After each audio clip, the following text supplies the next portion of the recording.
ఇక విశాఖలో ఏర్పాటు చేయబోయే గూగుల్ డేటా సెంటర్ కు అత్యంత కీలకమైన నీరు, విద్యుత్ ఏ విధంగా సమకూరుతుందో కూటమి ప్రభుత్వం స్పష్టమైన సమాధానం చెప్పాలని సెంటర్ ఫర్ లిబర్టీ అధ్యక్షుడు నల్లమోతు చక్రవర్తి అన్నారు. తెలుగు శక్తి ఆధ్వర్యంలో విశాఖలో ఉత్తరాంధ్ర సమస్యలు అభివృద్ధిపై మేధోబోధన సమ్మేళనం నిర్వహించారు. కార్యక్రమానికి ముఖ్య అతిథిగా నల్లమోతు చక్రవర్తి హాజరయ్యారు.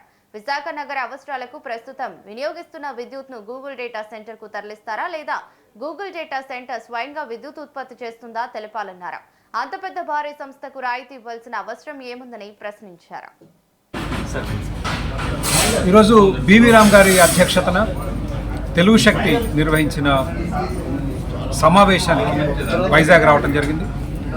దీంట్లో ఉత్తరాంధ్రకు సంబంధించిన వివిధ సమస్యల గురించి చర్చించాము. ప్రధానంగా గూగుల్ డేటా సెంటర్ విషయంలో నేను మొదటి నుంచి కూడా గూగుల్ డేటా సెంటర్ ఇక్కడ పెట్టుబడి పెట్టాలని ఆహ్వానించాను. ఎందుకంటే వైజాగ్ని ప్రపంచ పటం మీదకి తీసుకొచ్చే పెట్టుబడి గూగుల్.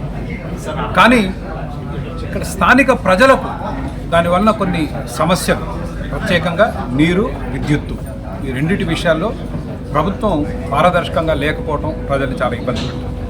డేటా సెంటర్కి చాలా నీరు అవసరం. గూగుల్ డేటా సెంటర్ స్థాయి ఒక నిర్మాణానికి దాదాపు 1/2 టీఎంసీ, 1/2 టీఎంసీ నీరు అవసరం పడుతుంది సంవత్సరానికి. ఇది ఎక్కడి నుంచి వస్తుంది అనేది అర్థం కాని విషయం. ప్లస్ ప్రభుత్వం విడుదల చేసిన GOMS నెంబర్ 40లో 20 సంవత్సరాల పాటు గ్యారంటీ అన్న పదం వాడారు. గూగుల్ డేటా సెంటర్కి నీరు సబ్సిడీ ధరలతో సప్లై చేస్తారు. ఈ నీరు ఎక్కడి నుంచి వస్తున్నది అర్థం కాని విషయం. అదేవిధంగా విద్యుత్ పరంగా గూగుల్ తనకు కావాల్సిన విద్యుత్ వాళ్లే ఉత్పత్తి చేసుకుంటారా అదానితో కలిసి, లేక ఇప్పుడున్న ట్రాన్స్మిషన్ మీద, జనరేషన్ మీద దాని ప్రభావం పడితే ప్రజలకు ఎట్లాంటి ఇబ్బందులు వస్తాయి.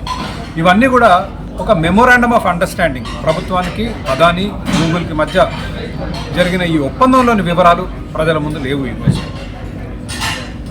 ఈ ఒప్పందాన్ని ప్రజల క్షేత్రంలో పెట్టాల్సిన అవసరం ఉంది.